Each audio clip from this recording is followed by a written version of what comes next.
bájenle volumen a sus celulares, que no nos vayan a interrumpir la clase. Bien, vamos a regresarnos un poquito de lo que hablamos el miércoles pasado. Y estamos en la parte de santidad. ¿Se acuerdan las tres partes que estamos viendo de esta clase? Muy importante. La reforma, santidad y pentecostalismo, ¿ok? O Pentecostés. Bien. Hablamos que la parte de la reforma fue por parte de ¿quién? ¿Quién la empezó? Martín Lutero. ¿Y quién fue el que promovió la santidad? Juan Wesley, ok, ahí los tenemos. Entonces, en lo de Juan Wesley podemos encontrar su nacimiento y ministerio. Dijimos la vez pasada que nació el 28 de junio de 1703. A la edad de 10 años, pues fue a Londres para estudiar, y a los 16 años se graduó. Fue ordenado como diácono, y en su trabajo empezó directamente aquí en los Estados Unidos. Juan Wesley nació en Inglaterra, en Bristol, Inglaterra, y se dirigió hacia los Estados Unidos y empezó su trabajo en Georgia, en el estado de Georgia. Bien, y a pesar de ser graduado, a pesar de su trabajo ministerial, este hombre vino a nacer de nuevo en el año 1738. O sea, estamos hablando de 703, estamos hablando de como de unos 10 años estando en el ministerio, pero para él su verdadera conversión fue en el año 1738, en la ciudad, en el estado de Georgia. Bien, entonces su trabajo, pronto después Wesley comenzó su carrera larga de predicación del campo o al aire libre. Esa fue la estrategia de él. Y se dice que Juan Wesley trabajaba siempre con 11 personas, lo que llamamos discipulado. Escogió 11, y dentro de los 11 había un líder, el cual les inyectaba prácticamente la santidad, de tal manera que los ponía a orar, a leer la Biblia 5 horas diarias. 5. ¿Cuánto tiempo nosotros gastamos para leer, o cuánto tiempo invertimos leyendo la Biblia? Dios nos ayude.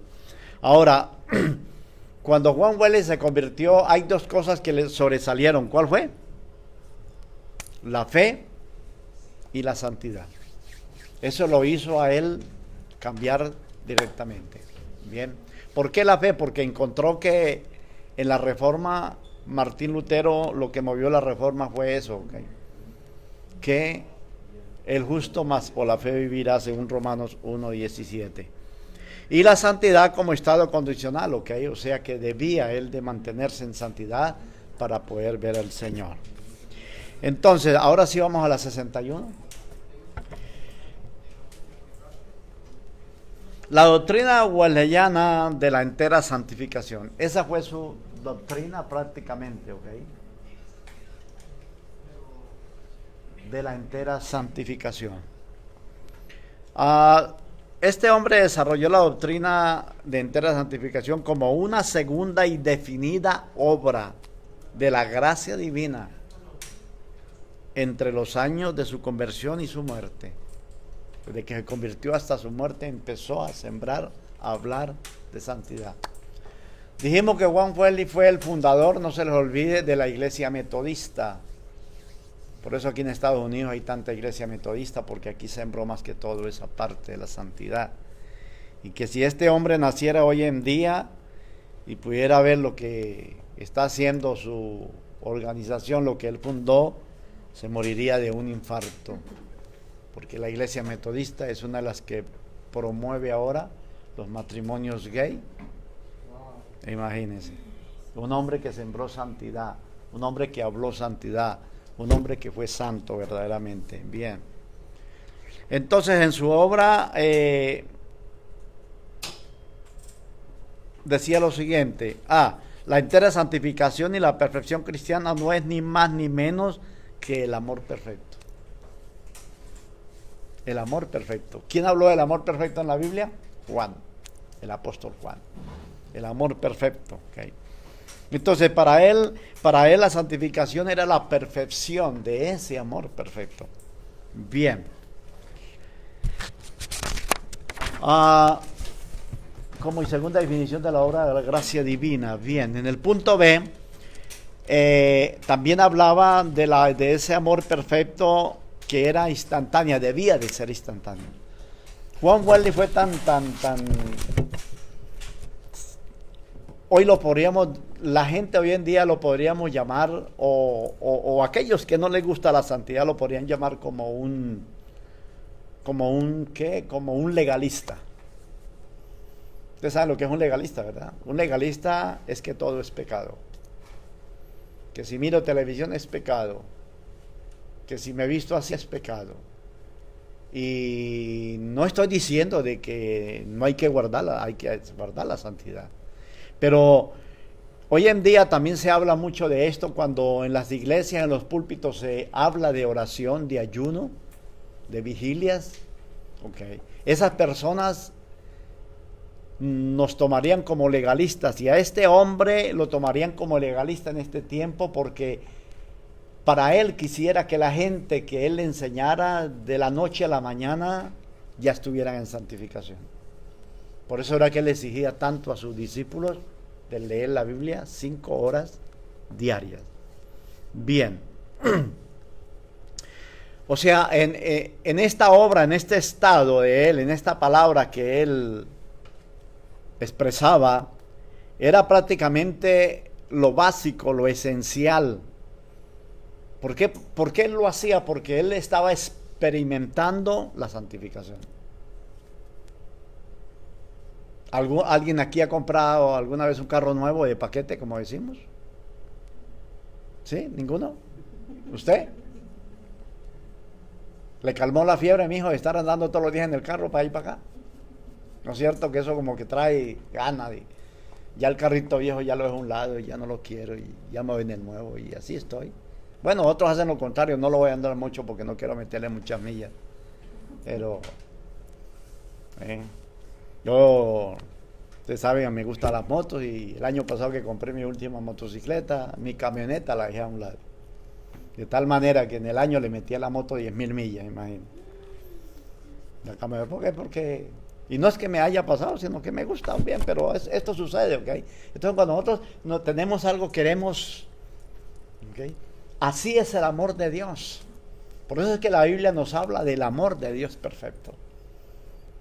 Cuando nos convertimos al Señor, queremos hacer muchas cosas. Yo me convertí al Señor, yo iba a las cárceles, yo iba en lo que ustedes llaman los camiones, nosotros llamamos autobuses, servicios públicos, colectivos. Hablaba de Cristo, me iba para los parques, me llegaba mi megáfono por la calle hablando del Señor, porque era un amor. Okay. Y no es que se haya acabado ese amor, pero es tanto el impulso que nosotros queremos, lo hacemos también porque pensamos que la gente, o queremos que la gente venga al Señor, así como Dios nos encontró a nosotros, que nos salvó, pues queremos que la gente también sea lo mismo. Okay. Entonces, ¿por qué? Porque su experiencia era esa. La experiencia de Juan Wesley era esa, la santificación. Okay. Bien. Con esta expresión de instantáneo, Wesley devolvió a la teología y a la experiencia cristiana algo que se había perdido en los siglos pasados. ¿Qué se había perdido? La santidad. 1000 años de silencio. En los primeros 300 años, después de la fundación de la iglesia, las estadísticas se creen que en el tiempo de los romanos, en esa área, hubieron unos 7 a 10 millones de personas que se convirtieron a Jesucristo. Eso es mucho. Eso quiere decir que la gente verdaderamente trabajaba para el Señor. Porque no estamos hablando allá de 8,000 millones de personas como hoy en día que hay en el mundo, más o menos. Estamos hablando de una población menguada, o sea, no estaba extendida como hoy en día. Y tener 7 a 10 millones de personas convertidas a Jesucristo era porque ellos no solamente predicaban, sino que ellos vivían. Porque este asunto, mis hijos, ¿sabe qué? El evangelio no es lo que se habla. El evangelio es lo que yo vivo. Yo les puedo predicar a ustedes mucho y cualquier predicador predicará muy bonito, con mucha profundidad, con mucho adorno, con mucha cosa, que con mucho conocimiento. Pero eso a mí eso no quiere decir que yo soy santo. Yo soy santo, ¿por qué? Porque como dijo el apóstol Pablo, por sus frutos los conoceréis. Perdón, el Señor Jesucristo dijo esto, por sus frutos los conoceréis. Es por los frutos que nosotros, hermanos, estamos, por nuestra vivencia. Si yo leo la palabra y predico la palabra, entonces yo voy a vivir lo que ella dice. Porque es fácil predicar, pero es difícil aplicarla.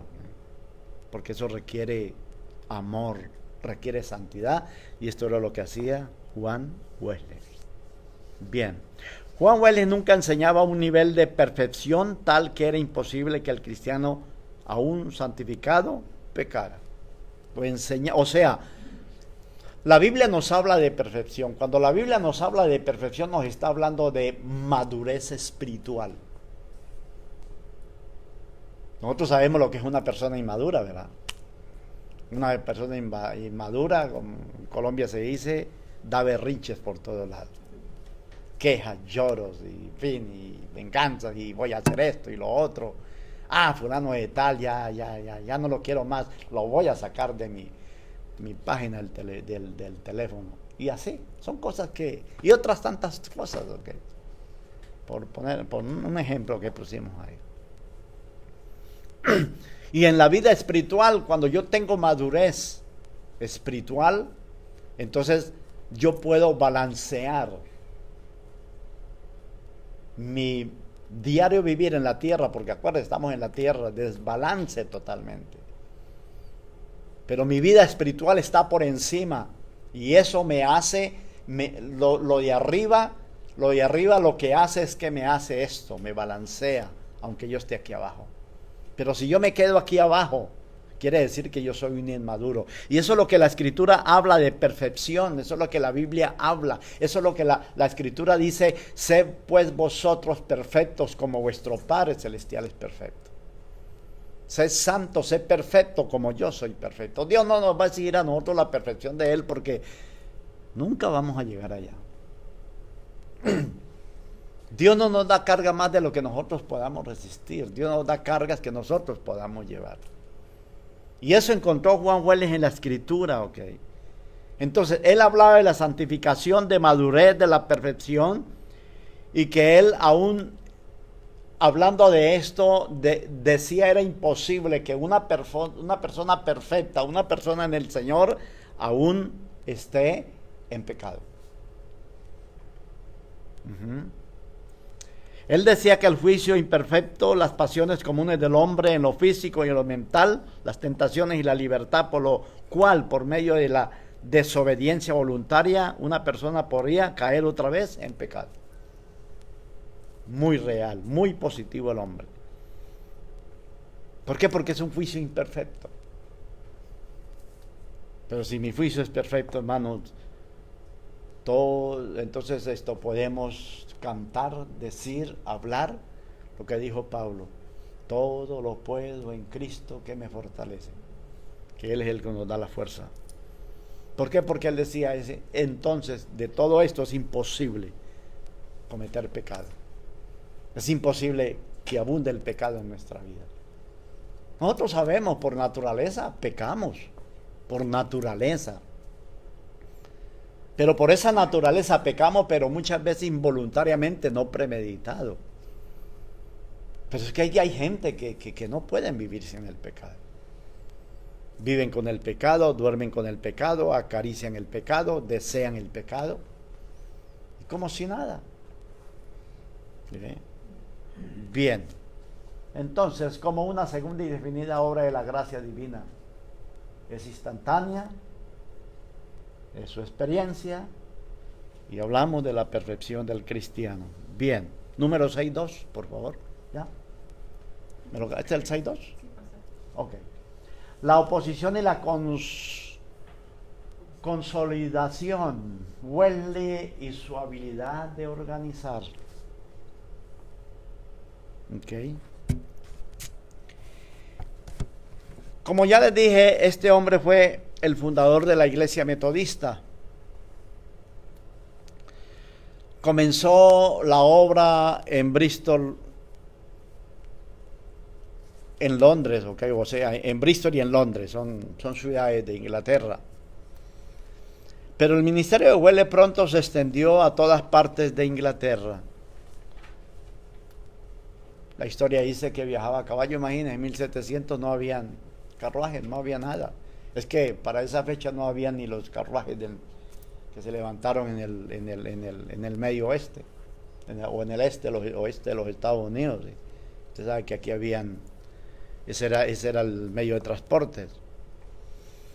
Él andaba a caballo, y en una ocasión a los 74 años de edad, él hizo un viaje a caballo de 48 horas, válgame Dios. 74 años montado en un caballo. 48 horas. Me imagino yo esa caminata no fue fácil, ¿ok? Viajando alrededor de 260 kilómetros. Siempre llevaba en su alforja algunos libros para él y para otros. El hombre era bien metido en la evangelización, ¿verdad, hermano Roberto? El hombre era bien, verdaderamente un hombre llamado. Mire, la vida de Juan Wesley, cuando usted lee la historia de este hombre fue escogido por Dios desde su niñez. Creo que era un niño, creo, un poco corta edad. Si no estoy equivocado, 2 años. Y Dios lo libró de haber muerto quemado en una casa donde se incendió. Y él estaba ahí. Milagrosamente este niño salió de aquel lugar. O sea, cuando Dios escoge algo, hermano, lo escoge con un fin. ¿Por qué? Porque es que hay llamados de llamados. Nosotros vemos llamados de llamados, por ejemplo, en la edad del nacimiento de la iglesia. ¿A quién? Al apóstol Pablo. Un llamado de llamado. Sí, los discípulos los preparó y ellos estuvieron con Jesús y Jesús estaba con ellos, pero el apóstol Pablo no estuvo con Jesús. Un llamado específico. Cuando nosotros vemos a todos estos hombres que se han levantado con ese carisma, con esa bendición, con esa santificación, con ese deseo, con ese amor de la palabra del Señor, de la gente, es porque es un llamado específico.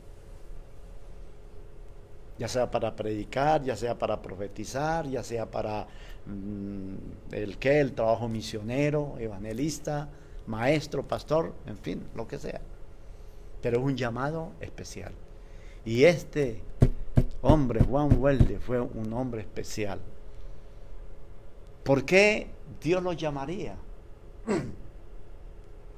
Lo llamó porque en el corazón de Juan Wesley era el deseo de servir a Dios y de guardarse para el Señor.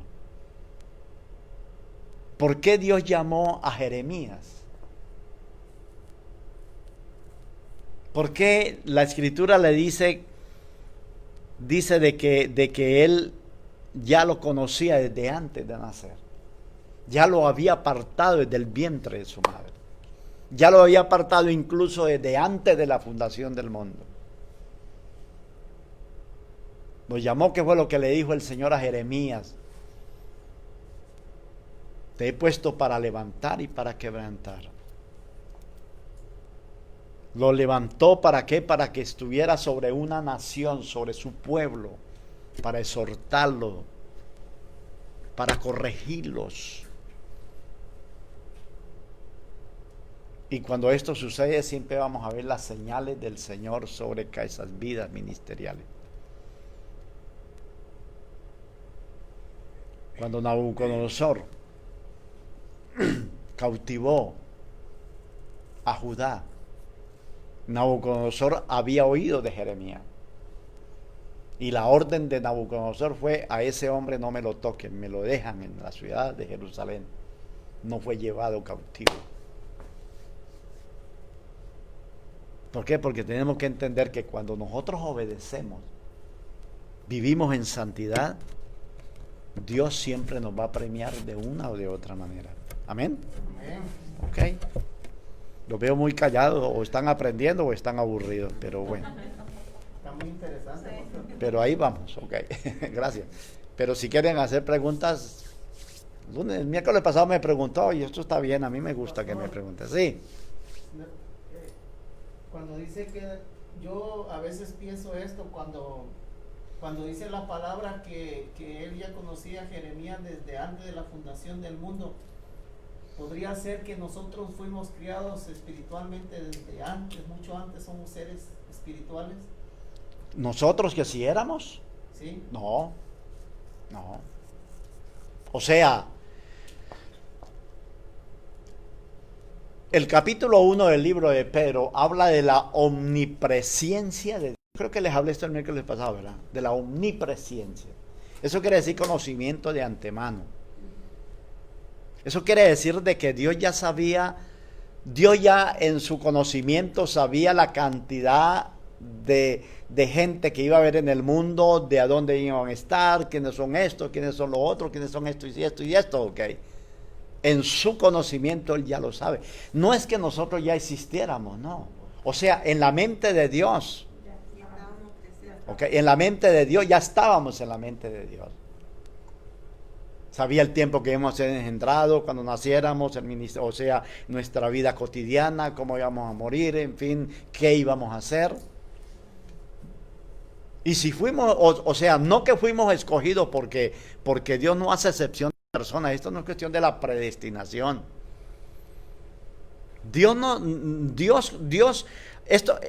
Esto se ve como una predestinación, pero ¿por qué escogió a fulano de tal y por qué no otro?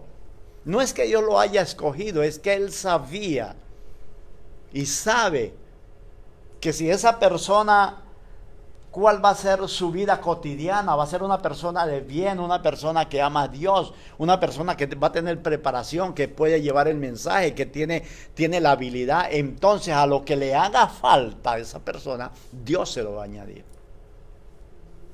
Porque es que el evangelio es de llamado. El evangelio no es de hacer las cosas forzosas, porque Dios no forza a nadie. Por eso la Escritura dice: retén lo que tienes para que nadie tome tu corona. Si yo como pastor, yo boto la corona y la dejo, pues viene otro y la toma, pero esa es mi corona, la que Dios me dio. O como se dice, o lo tomo o lo dejo. Dios nos dice, bueno, aquí está, lo toma o lo deja. Si lo tomo, pues, y si lo dejo, pues, consecuencias van a haber. Pero no que ya existiera. Mire, en días pasados yo oí un pastor, me dio pena verlo predicar. Y se metió en un tema que ni lo conocía, y bueno, verdaderamente, pues yo nunca me meto a oír a nadie para juzgarlo, para calibrarle su predicación. No, yo solo haría mejor, yo iría esto, yo iría lo otro. No, cada quien tiene su manera de hacerlo, y nosotros no somos nadie para ya le oí la palabra, para juzgarlo, ¿ok?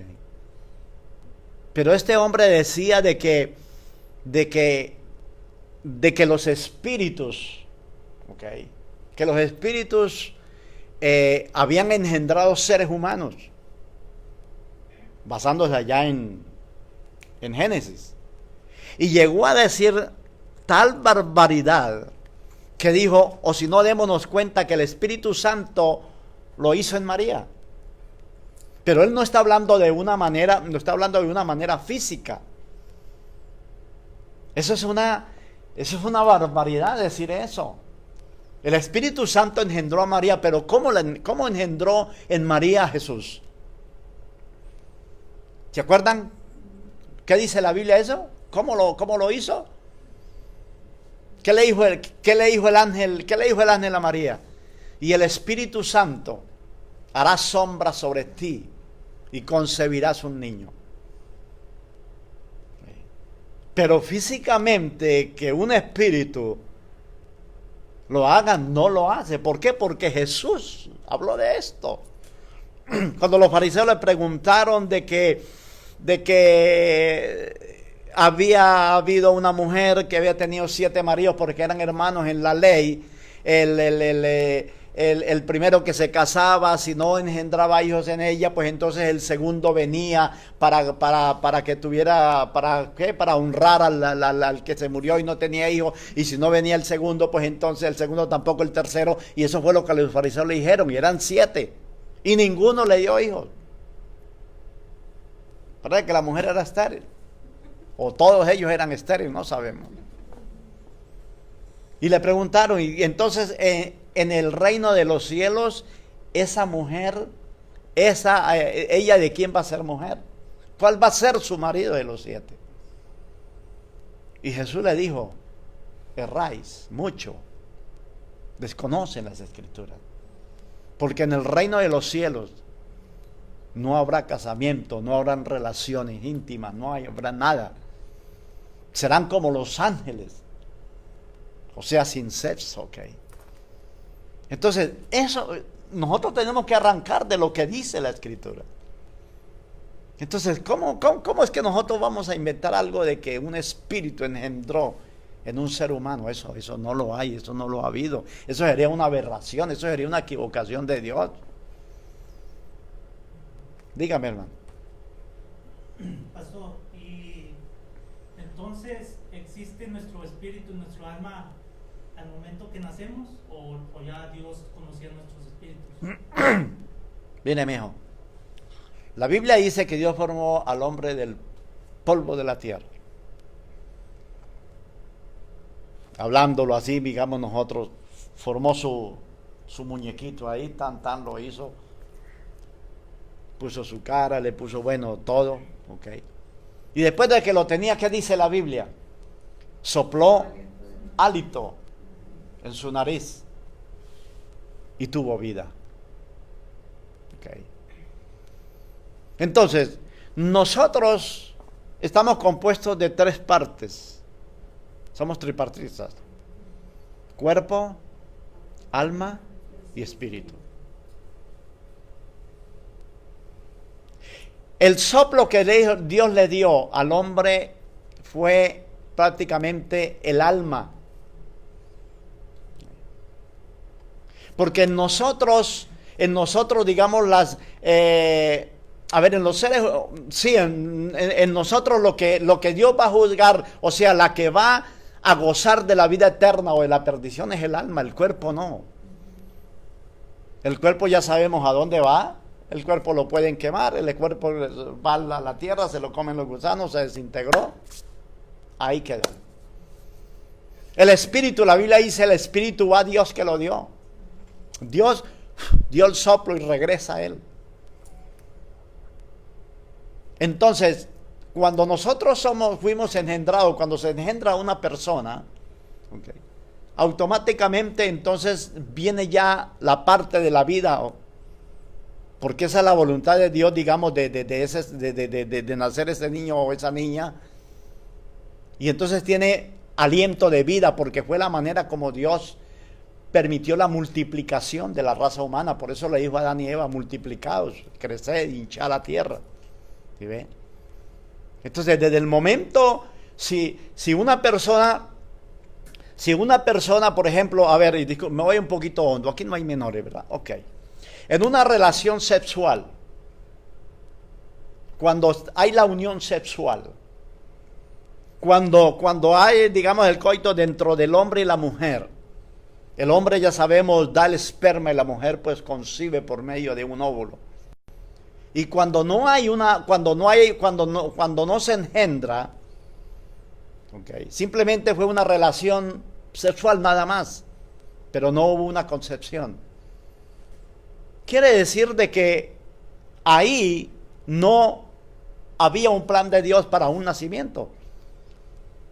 Estoy hablando naturalmente, porque ya sabemos si hay sistemas de, digamos, de qué, de planificación familiar es diferente. Porque una planificación familiar nunca, eso siempre va a suceder. Pero natural, si no lo hay, entonces estamos mirando que no están los planes de Dios. ¿Sí me expliqué, verdad que sí? Entonces, en los planes de Dios, esa criatura es engendrada y entonces ahí va a recibir lo que es el hálito de vida. En el momento, por eso es que en el momento de la concepción ya hay un ser. Eso es una mentira de que digamos en los abortos, de que un niño empieza a formarse cuando ya está, digamos completo, cuando ya está formado a las ¿cuántas semanas es? 24, no me acuerdo bien. Entonces todo lo que se haga en contra ya de esa concepción es pecado, porque eso es aborto. ¿Sí? ¿Me expliqué? ¿Me la entendió? ¿O me pregunta algo más sobre eso? No, está bien. ¿Está bien? ¿Ok? ¿Alguien más? Nos salimos de la clase un poquito, pero no le digan a la pastora Marilena. Bien. Bien, entonces Wesley capacitaba a sus propios predicadores exigiendo una lista de 12 reglas bastante rígidas para ellos. Una de ellas era que cada estudiante leyera 5 horas de las 24. 5 horas. La Biblia. Era mucho tiempo, hermano. ¿Usted no es de los que cuando empieza a leer la Biblia le da sueño? Pero cuando está leyendo una novela regular no se duerme, ¿verdad? Y cuando estamos al frente de la televisión tampoco nos dormimos. Pero empezamos a leer la Biblia y empezamos los 3 versículos y ya empezamos a cabecear. Y abrimos los ojos, ¿a dónde era que estaba? Y hasta volvemos a leer otra vez porque no nos acordamos. Ahora 5 horas. Válgame Dios. Bien. En el punto número G, Wesley, estamos en la página 23 de su libro. Wesley y su habilidad de organizar. Bien, de organizar. Él organizaba en circuitos o distritos, geográficamente organizando los pastores y las iglesias, reunían cada 3 meses. Porque no era fácil en aquel entonces, hermano, para ir a un lugar distante. Hoy vamos a una reunión aquí a Dallas, aquí a San Antonio, o Corpus Christi, o Houston. Lo más lejos de Dallas, ¿cuánto llegamos a Dallas? Como en 3 horas, 3 horas y media, más o menos. Imagínense esa gente de aquí a Dallas, creo que son 200 y pico de millas, ¿no? Por ahí más o menos. Usted sabe lo que esa gente recorrería, 200 y pico de millas. Fíjese, este hombre a caballo, 165 kilómetros. Ahora, usted sabe que las millas se multiplican 1 por 1.6. Entonces, pero ellos se reunían estratégicamente cada 3 meses. Habían conferencias. Esas conferencias geográficamente las hacían cada año. Wesley fundó escuelas, orfanatos, hospitales, centros de caridad. Levantó su voz contra la esclavitud y el maltrato de prisioneros. Y dice la historia que cuando él murió de 88 años y murió en pie, murió hablando del Señor, había entre sus iglesias y sociedades unos 72,000 miembros. 72,000 miembros. Y todo bajo santidad. Porque si tenía 72,000 miembros, lo seguían, ¿verdad? Lo seguían. Hoy en día nosotros los pastores hablamos de santidad y nos tratan ya de anticuados. De anticuados. Y si están a la edad mía, dicen, no, ya el pastor necesita cambio. Ya está saliendo del límite. Bien. Sus triunfos. Santidad, sus triunfos y tensiones. Se forma la iglesia metodista. Hasta la mitad del siglo XIX el evangelio metodista inclinaba no solamente el arrepentimiento del nuevo nacimiento, sino también el énfasis fuerte sobre la perfección o la santificación. Fíjese, hermano, está hablando otra vez de perfección. Este hombre era tenaz. Bien, número 2. El metodismo en América tuvo un crecimiento fenomenal, ¿ok? Por los años 1766. Hermano, en esta nación se disparó el evangelio de una manera. ¿Por qué? Por el avivamiento de esta gente, Juan Wesley, Moody, tantos predicadores que se levantaron en ese tiempo, ¿ok? Y que estaban ellos, trayendo ese mensaje, pero Estados Unidos, América, lo recibió con mucha fuerza. ¿Por qué? Porque esta nación, unos 200, 300 años, vinieron esos colonos aquí a establecerse y dependían de allá también. Y gracias a Dios, porque Estados Unidos fue pionero y sigue siendo pionero de misioneros. Nuestra América Latina fue muy evangelizada porque lo que nos trajeron a nosotros fue basura. Eso es lo que yo digo, basura de la religión pagana. Lo que vino de Europa, aparte de España, era el evangelio puro, como los metodistas, como Moody, Juan Wesley, ¿okay? Nos enseñaron, trajeron la palabra de Dios. Pero ya esto tenía un avance muy grande, porque estamos hablando de América fue fundada en el año 1592. Llegó Cristóbal Colón la primera vez a la República Dominicana en 1542. Entonces 1542, pero entonces ya en 200 años, ¿qué era lo que mandaba España? Todo lo que eran los monjes. Y ustedes saben que los enemigos número 1 del evangelio fue España e Italia. Enemigos acérrimos. Y sembraron dentro de los indios, dentro de la población blanca, los que empezaron a llegar, solamente el catolicismo. Por eso es que en América el catolicismo es tan aferrado. Y sobre todo en países como México, Colombia y parte del sur. Algunos no tanto, pero las raíces principales están en el centro y parte de Sudamérica también.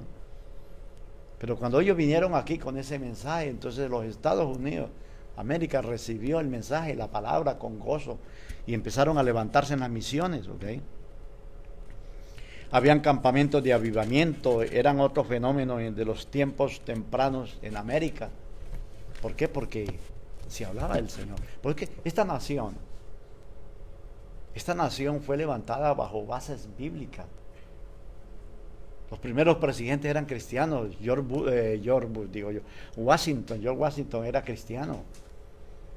Lincoln, toda esa gente. Esa gente, mire, antes de ir a una sesión en el Congreso o debatir una ley, ellos oraban a Dios, leían la Biblia, ponían a Dios por el lado. Le pusieron a la moneda la insignia ese que tiene, en Dios confiamos. Que hoy en día ya hasta se lo quieren quitar. Sí, porque se han olvidado de Dios. Ustedes se acuerdan del congresista que cuando empezó el coronavirus lo que hizo, ¿cuánto lo vieron? Que este hombre lloró públicamente, confesó y dijo: nosotros somos culpables de todo esto, porque esta nación fue levantada bajo base bíblica y nosotros hemos dejado el Señor, las escuelas dejaron la Biblia, hemos dejado la oración, el Congreso, el gobierno, todo nos hemos olvidado de Dios. Y el hombre llorando dijo: Dios, perdónanos, Señor, perdona nuestro pecado por haberte dejado. Eso fue algo que conmovió, y porque sí, en verdad. Y fíjese esta nación a dónde ha llegado, del pecado, de la iniquidad. Pero esta nación fue levantada bajo la palabra de Dios. Por eso es que esta nación fue próspera y sigue siendo próspera. Porque la nación americana, a pesar de que perdió la visión del evangelio, no me salgo ahí estoy bien. A pesar de que perdió la noción de la Biblia, de la oración, ¿sabe por qué Estados Unidos sigue siendo bendecido? Porque hay un secreto que muchas naciones no lo saben, incluso entre el pueblo de Dios: que la gente es mezquina. Estados Unidos da para todo el mundo. Donde están las catástrofes, llega Estados Unidos primero. Son los que dan. Okay. Así mismo pasa en la iglesia. Los que se roban el diezmo son los que menos tienen. Son los que más difícilmente pasan la vida. Sí, así es verdad. Yo tengo en la iglesia un muchacho que se me había ido y volvió. Pero este muchacho, ¿sabe qué hace? Su pastor, que era de Honduras, está ahora en Houston porque está levantando una iglesia. Y es difícil empezar a levantar una iglesia. Y él diezma allá y diezma aquí con nosotros. O sea, él diezma el 20%. Lo que diezma aquí en la iglesia en donde yo estoy, él diezma allá también. Y este hombre tiene una cantidad de trabajo. Incluso le está dando trabajo a mucha gente de la iglesia. Y va para arriba, y va para arriba. Porque ese es el secreto, ¿okay? Y ese es el secreto de esta nación, que ellos son dadivosos. El americano es muy dadivoso. Por eso es que el pueblo judío también lo es, porque es un pueblo que aprendió, o sea que se asimila la palabra. Pero hoy en día tenemos gente en nuestras iglesias que lo primero que le dicen a uno, a mí me lo han dicho: pastor, pero la Biblia no dice en el Nuevo Testamento que hay que diezmar.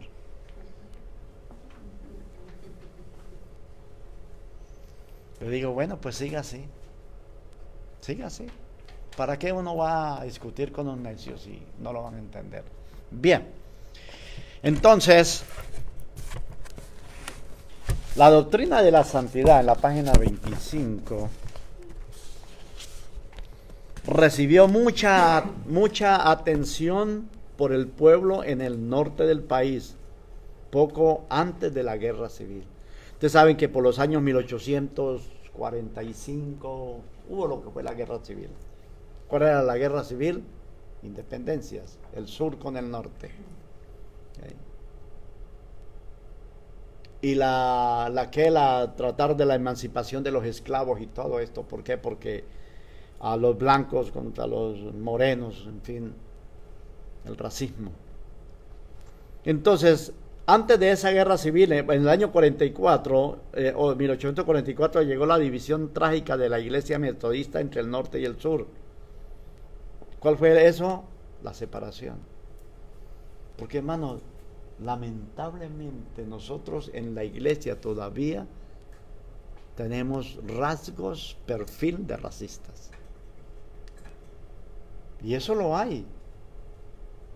Aquí en Estados Unidos ustedes saben que lo hay.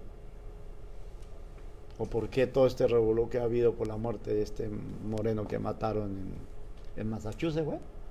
Mississippi, ¿no? No, creo que fue en Massachusetts, sí. Por el perfil. Y las iglesias empezaron también y cayeron en esto. El punto en cuestión era la institución de la esclavitud.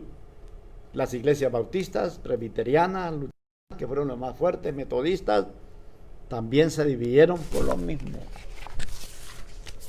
¿Por qué? Porque ellos no querían soltar la esclavitud. Mira, los padres de la patria, eso me lo enseñó a mí la que me estaba inscribiendo para la ciudadanía, dándome el curso. Dijo, esta gente se levantaron con esto, pero se tenían esclavos, mantenían esclavos. Déjeme decirle, en el pueblo de Israel también habían esclavos.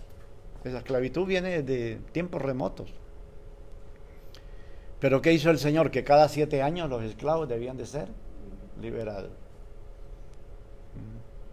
En el año 1860 comenzó la guerra civil entre el norte y el sur. Los problemas de la teología y la religión se mermaron en importancia mientras los ejércitos marchaban, los cañones tronaban y los hombres se ponían al corriente de las implicaciones políticas por el conflicto. ¿Sí ve lo que hace algo inadecuado? ¿Qué hicieron? Se menguó la palabra, se menguó el evangelio, se menguó el avance, la teología, la religión y todo esto menguó por causa de algo equivocado. Cada vez que nosotros tomamos las cosas equivocadas, tenemos problemas en todo. Los divorcios de los hijos son los que tienen los problemas. Mujeres prácticamente que quedan solas. Errores en el trabajo, errores en todo esto. Cualquier error que nosotros cometamos, que sea en contra de nuestra naturaleza, de nuestra vivencia, de la voluntad de Dios, va a traer consecuencias. Y esto trajo como consecuencia que la teología se detuviera por un poco, por la guerra civil. Porque todo esto era por ambición de poder.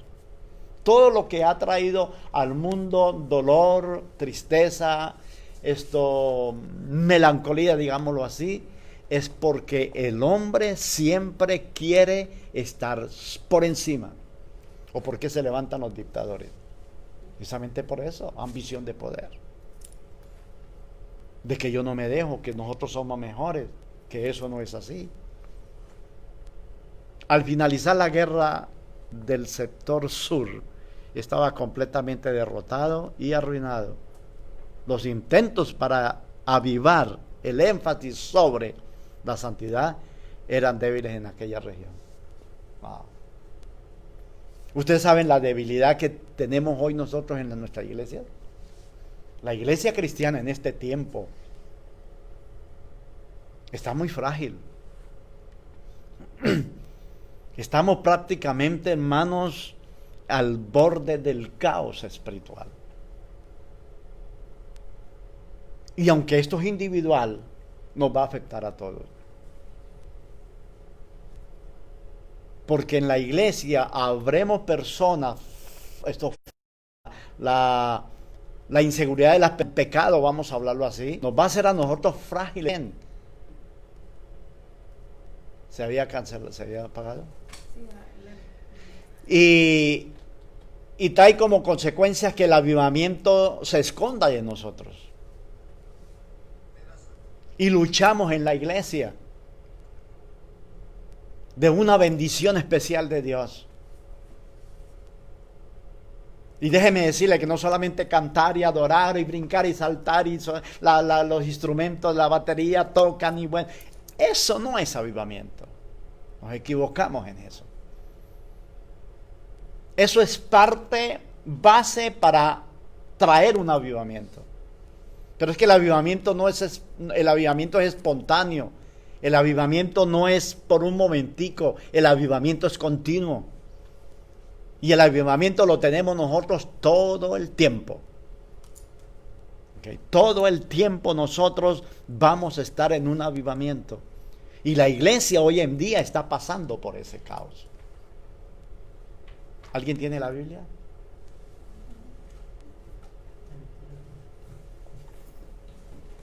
Búsqueme el capítulo 3 de Apocalipsis.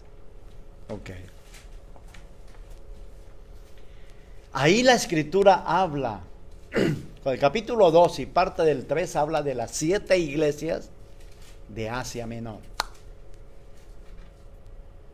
Y a la última iglesia que el Señor le habla es a la iglesia de Laodicea.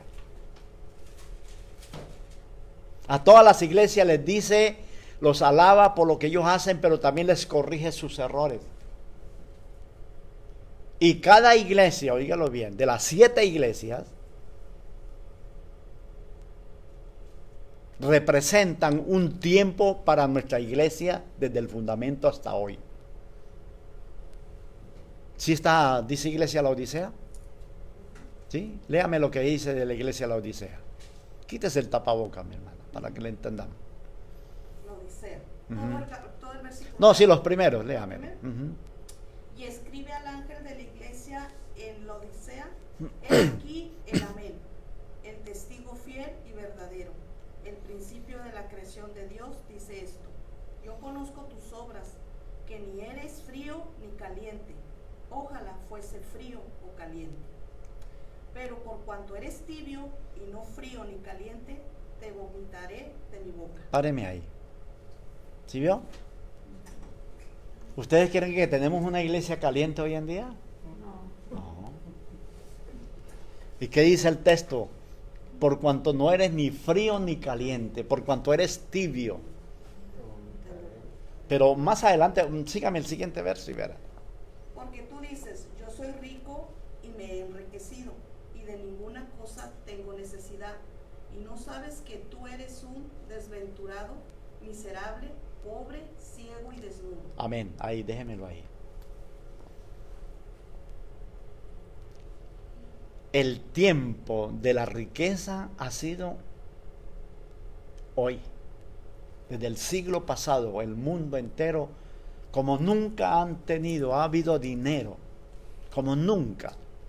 Y fíjense lo que dice la iglesia: yo he conseguido dinero, yo lo tengo todo. ¿Qué clase de cristianos tenemos hoy en día en nuestras iglesias? Cristianos ambiciosos, codiciosos, que trabajan 6 días a la semana y el día domingo todavía quieren ir a trabajar porque les salen una oportunidad para ganarse en 100, 200, 300 o hasta más dólares. Y están dejando la iglesia.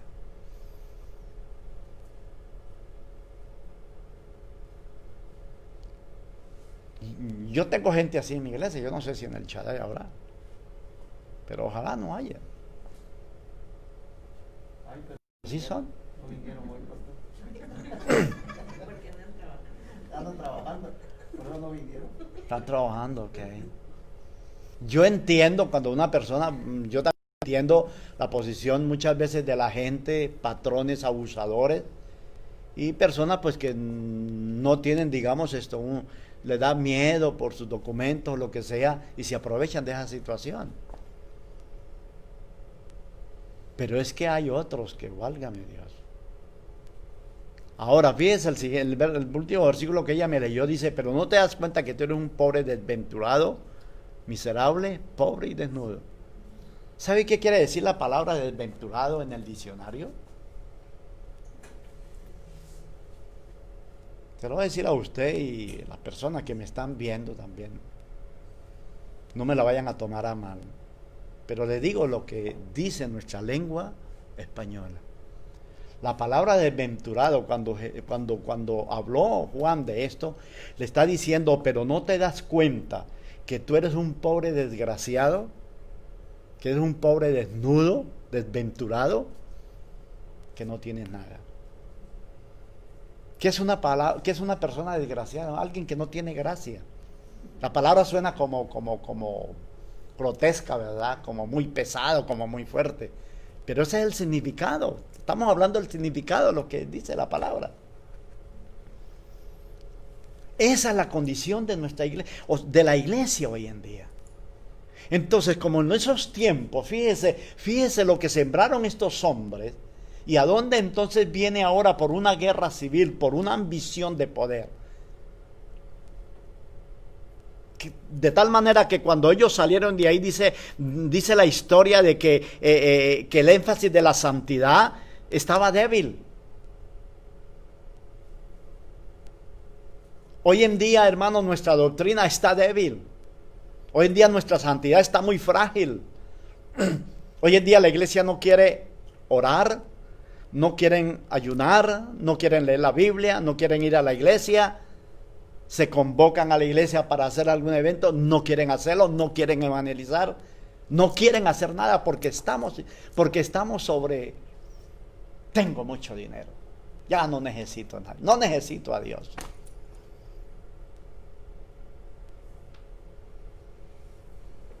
Y fíjense una cosa, yo como que estoy predicando, ¿verdad?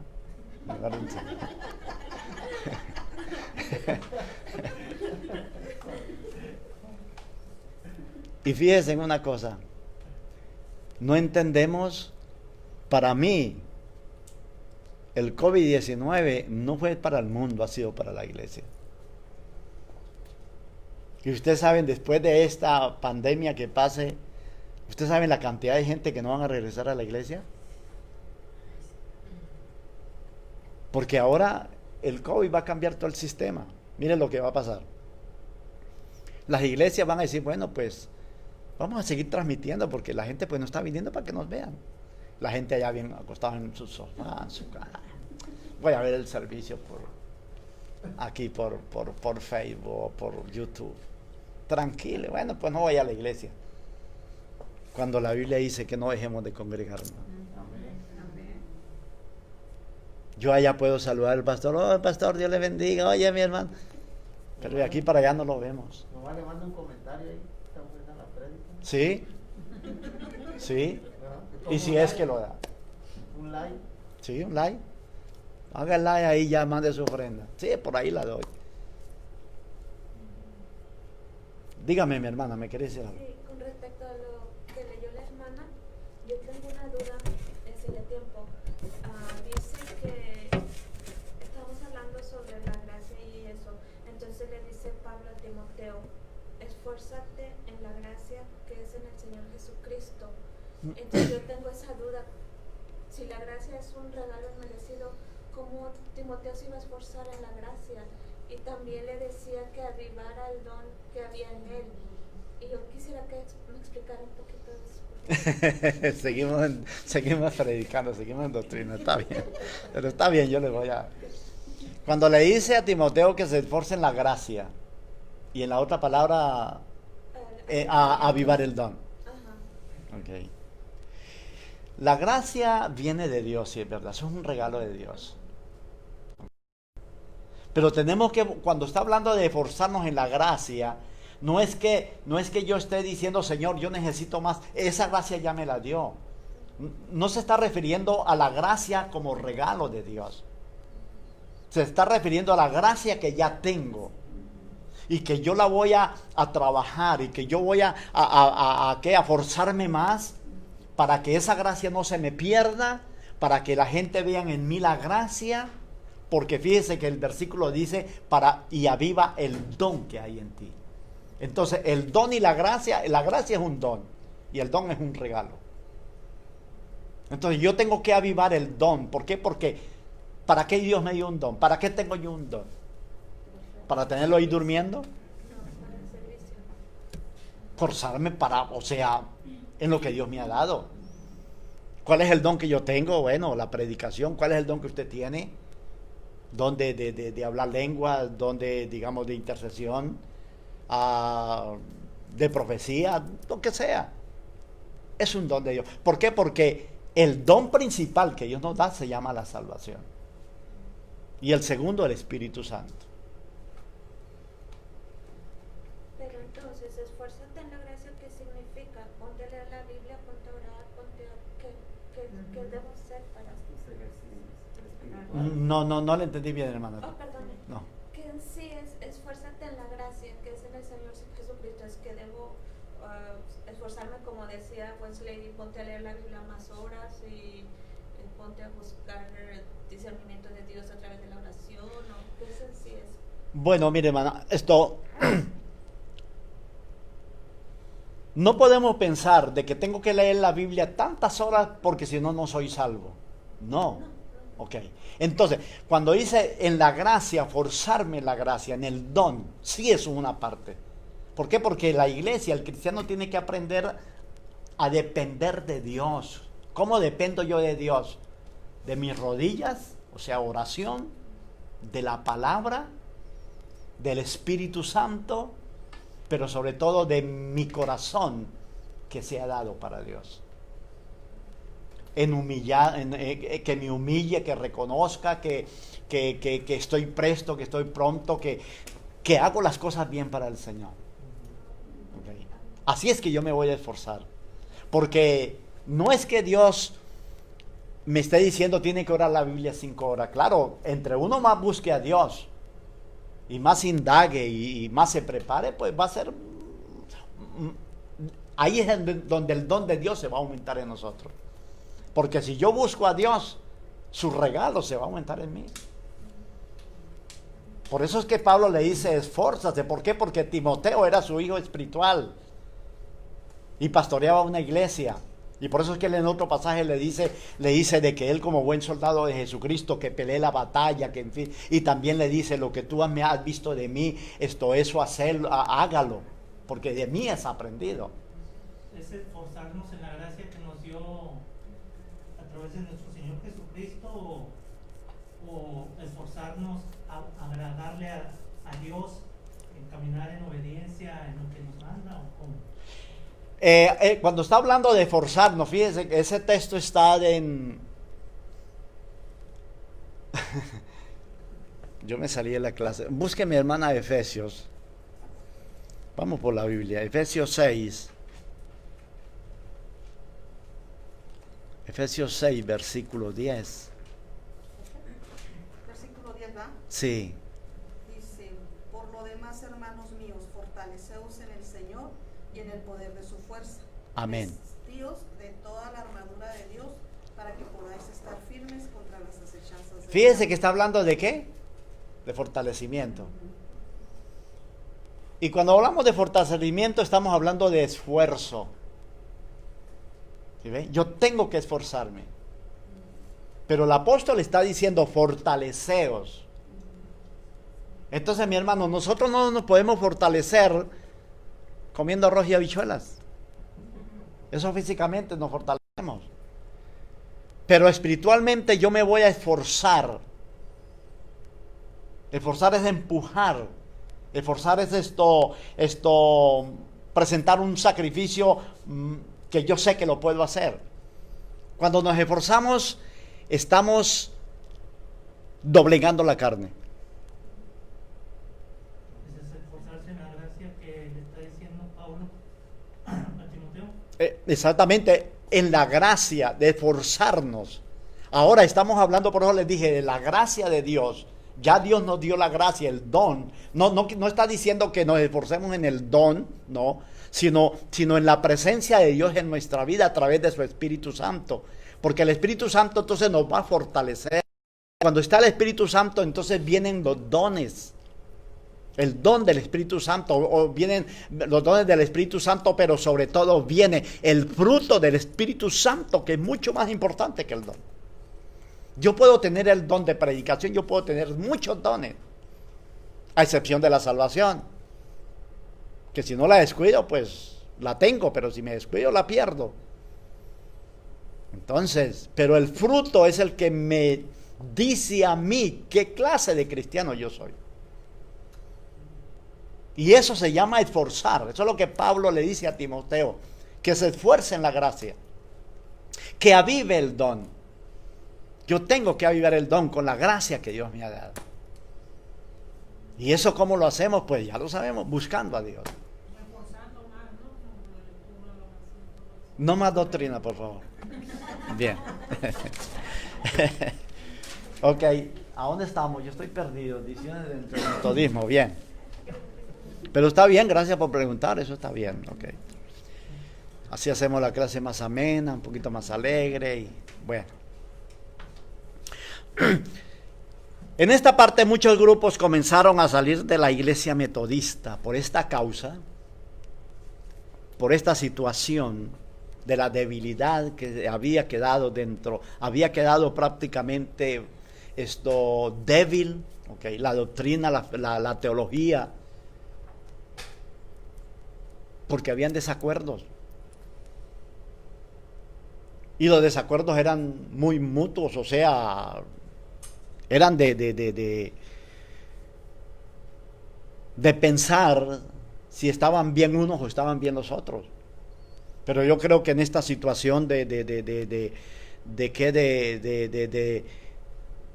no permitir la esclavitud, cuando la Biblia habla de amarnos los unos a los otros, cuando la Biblia habla de amor al prójimo, porque es que nosotros tenemos que basarnos en lo que dice la Escritura, no en lo que dicen los hombres, no en lo que diga la Constitución, no en nada de esto. Es lo que diga la Biblia. ¿Qué me dice la Biblia a mí? ¿Ustedes creen que Dios está de acuerdo en la esclavitud? No. Y esta era la pelea que había en la guerra civil. Entonces, muchos grupos comenzaron a salir bien. Casi todos los hombres prominentes tuvieron que decidir a favor o en contra de la experiencia de la santificación. Porque aquí tenemos que volver a meter esta parte en el verso, la pregunta del hermano. ¿Okay? Yo voy a decidir esa experiencia. Timoteo iba a decidir lo que Pablo le estaba diciendo o no lo iba a hacer. No, pues yo creo que estoy bien. ¿Yo para qué me voy a esforzar? ¿Para qué voy a llevar el don? No, yo tengo el carisma, tengo la facilidad de predicar, sacar un mensaje, sacármelo de la manga, como se dice, y pues estoy bien. Pero Dios nos exige, ¿por qué? Porque la Biblia dice, al que mucho se le da, mucho se le demanda. Bien. Entonces, elementos radicales y fanáticos comenzaron a penetrar las filas de la santidad. ¿Usted quedó satisfecha con la respuesta que le di, hermano? Si a usted hoy en día le preguntan sobre ese versículo, ¿qué le diría entonces? Yo le voy a decir que tú tienes que buscar de Dios sabiendo que eres salvo y esforzarte en leer la palabra, pedirle al Espíritu Santo que te revele, que te dé más fuerza para acercarte más a Dios. Exactamente, basado basado en esa de esforzarnos. Exacto. Okay. Sí. Esforzarnos. Bien. Le preguntaba por esto por si había alguna duda. Bien. Entonces, la declaración final de las conferencias generales de la Iglesia Metodista en el año 1894 negó abiertamente la experiencia definida de la santificación y en consecuencia su vida de santidad. O sea, después de esto, después de su fundador haber hablado otra cosa, fíjese lo que dice, negó la experiencia definida de la santificación. Okay. Como quien dice, no hay que ser tanto tampoco. O sea, hubo movimiento de fracturas, hubo divisiones, hubo murmuraciones y hubieron tantas otras cosas que flaquearon mucho más. Eso, y ya estamos hablando por los años 1800, casi 1900. ¿Okay? Pero prácticamente de ese año para acá ya vamos a entrar casi a la parte, el próximo miércoles vamos a hablar de la parte pentecostal. El pentecostalismo, el avivamiento que vino sobre los Estados Unidos. Bien, número 63, mija. La iglesia de santidad. Bien. Iglesias organizadas en los últimos años del siglo XIX. La iglesia de Dios, ok, se levantó en Anderson, Indiana, en el año 1880. La Alianza Misionera Cristiana en el año 1887, fundada por un hombre de apellido Simpson. Se levantó también el Ejército de Salvación, tuvo sus comienzos en Inglaterra, que también está en Estados Unidos. Todas estas iglesias creían en la santificación, haciendo énfasis en ¿qué? En la santidad. Es que cuando nosotros negamos algo basado en la Biblia, estamos mal. Es que la Biblia habla de santidad. Dios, la Biblia dice, sé santo porque yo soy santo. Dios se lo dijo a Israel. Pedro se lo dijo a la iglesia cristiana, en el levantamiento de la iglesia, sé santo porque yo soy santo. Okay. Entonces, tenían sus bases, enfáticamente se basaban en la santidad, en lo que Juan Wesley habló, en esa santidad y también en la sanidad divina, o sea, la sanidad espiritual. ¿Por qué? Porque la santidad y la sanidad, cuando hay sanidad espiritual, ¿hay qué? Santificación. No salieron de la Asociación Nacional de Santidad de los Estados Unidos. Bien. Número 4. La Iglesia de Nazaret, año 1895, se fundó, se hizo una iglesia más grande, uniéndose como un número de grupos similares. Eso fue en el año 1914. Mire, en los años 1800 se levantaron muchas doctrinas falsas, o sea, sectas religiosas. Y eso lo dijo Pablo, que en los posteros tiempos vendrían doctrinas de demonios. En el año 1800 se levantaron los adventistas del séptimo día. Se levantaron los mormones, se levantaron los testigos de Jehová. Okay. Precisamente por causa de todas estas divisiones. Porque era tanto, digamos, la competencia, digámoslo así, dentro de ellos, no bíblica, porque la Biblia no tiene competencia, que esto era el por mayor, al mejor postor. De tal manera que Guillermo Miller en el año 1842, creo que fue, 44, 42, fue el primero que habló de que Cristo venía para esa fecha, que según estudiando el libro de Daniel, y todos los seguidores de Guillermo Miller vendieron propiedades, vendieron ranchos, vendieron casas, dieron todo a los pobres, no se quedaron con nada, porque no necesitaban eso, porque Cristo venía ese día. Han pasado casi 2 siglos y todavía Cristo no viene. Siguen esperando. ¿Sí? Entonces faltábamos nosotros, para ellos no sabían que nosotros íbamos a estar. Bien. Los nazarenos dice que se han hecho la denominación de santidad más grande de los Estados Unidos. Y la doctrina de esta gente, los nazarenos, la doctrina de los nazarenos siempre ha sido santidad. En Bogotá, en Colombia hay esta doctrina de los nazareos o los nazarenos. Y esa gente es bien radicalista.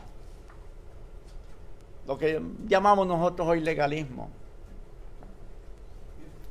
Pastor, 10 minutos. 10 minutos de receso. No, 10 minutos más. Ah, tengo 10 minutos. Ah, bien. Okay. Oye, cómo se nos fue el tiempo, ¿verdad? En esta iglesia de Nazaret, las mujeres la manga la usan aquí, las faldas al tobillo de los pies. Okay.